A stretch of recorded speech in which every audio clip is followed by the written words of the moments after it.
कहानी एक ऐसे घर से जहाँ शादी का माहौल है, लेकिन टेंशन और शांति इतनी कि शादी का घर किसी जंग के मैदान जैसा दिख रहा था। अरे जैसा मर्जी डेकोरेशन कर दो, पैसों की चिंता मत करो। इतना पैसा जब लड़के वालों को दे दिया तो फूल वालों को देने में मुझे क्या दिक्कत है? अरे धीरे बोलो ना, साफ लग रहा है कि फ्रस्ट्रेटेड हो। अरे तुम तो चुप ही रहो, एक बेटी संभाल नहीं पाई। सारा दिन मैं काम पर जाता था, सोचता था घर पर बच्चों को अच्छे से संस्कार मिल रहे होंगे, लेकिन नहीं, मैडम को तो अपनी किटी और फैशन से फुर्सत मिले तब ना। माँ चुपचाप वहां से चली जाती है। समझ में नहीं आता कि आखिर शर्मा खानदान में हो क्या रहा है। कल तक चिड़िया से फुदकने वाली शीना की शादी यूं अचानक एक मोटे काले लड़के से क्यों हो रही है? शीना कमरे में हाथ में गुड़िया लिए बोलती है, मेरे साथ जो हो रहा है ठीक हो रहा है। तुम तो सब जानती हो, साहिल मेरे लिए भगवान है।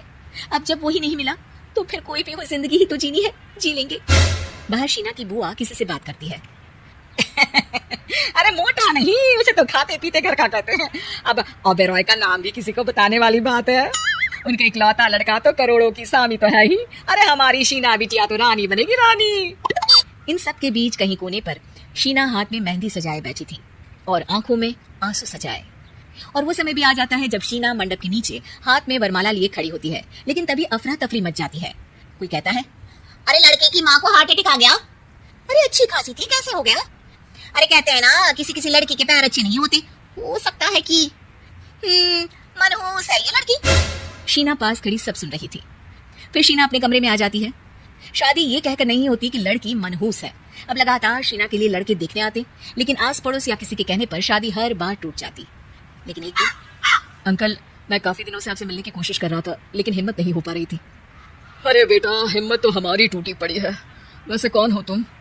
मेरा नाम साहिल है अंकल। मैं शीना से प्यार करता हूँ और उसी से शादी करना चाहता हूँ। अरे अब तो किस जात के हो ये भी मायने नहीं रखता। बेटा, मेरी बेटी मनहूस है, ये सब कहते हैं कि इसीलिए उसकी शादी नहीं हो पा रही। अगर तुम शादी करने को तैयार हो तो ठीक है। शीना की शादी साहिल से हो जाती है। अगले दिन साहिल की माँ का देहांत हो जाता है और एक बार फिर लोग शीना को अपशकुनी कहने लगते हैं। अरे खा गई दीदी को ये, अरे क्या जरूरत थी साहिल किसी मनहूस को घर लाने की? पर बुआ, माँ की तो तबीयत पिछले कई साल से खराब थी, डॉक्टर्स ने जवाब दे दिया था। क्या पता ये भी उनका सौभाग्य हो कि वो बहू का मुंह देख पाई। अरे बहू का मुंह देख पाई, या ये कह लो कि बहू का मुंह देखते ही स्वर्ग लोक सुधार गई। खैर, हमें क्या, घर तुम्हारा है, हम तो चले। अब शीना को खुद पर ही शक होने लगता है कि कहीं सच में वो अपशकुनी तो नहीं। साहिल, हम दोनों की शादी नहीं हुई होती तो अच्छा था।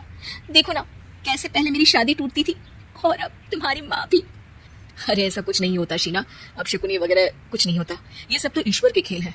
वो शादी तुम्हारी इसलिए टूट गई क्योंकि तुमको मेरी पत्नी बनाना था, और माँ का जाना तो तय था। वो काफी बुजुर्ग थी, साथ ही एक ऐसी बीमारी से जूझ रही थी जिसमें डॉक्टर्स भी उन्हें नहीं बचा पाते। शीना साहिल की बात सुनकर तसल्ली कर लेती है और वहां से चली जाती है।